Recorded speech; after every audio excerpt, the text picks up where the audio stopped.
Здравейте, аз съм Николай Сталин 20. Днес рекламирам един сервер на Майнкрафт. Така.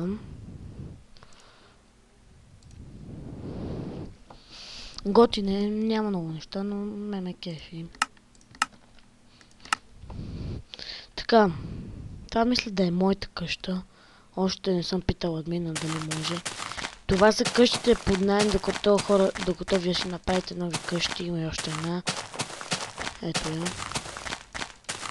Така, това е на един мой приятел къщата. Казва се Пепи.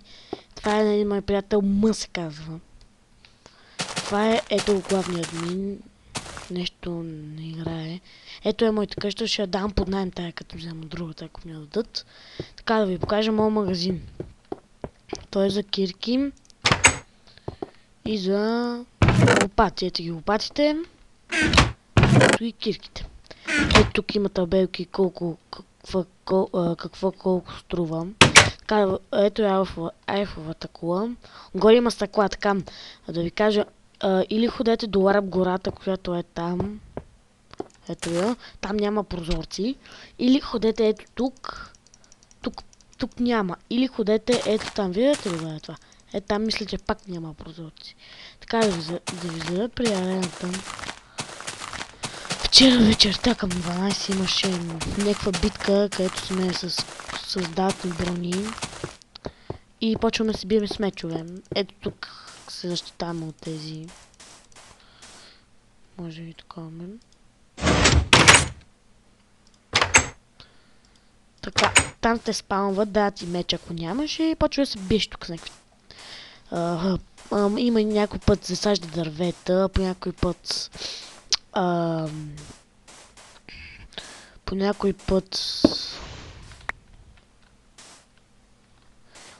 пускат прасета да убиваш. Е такива глупости и ти дадат награди.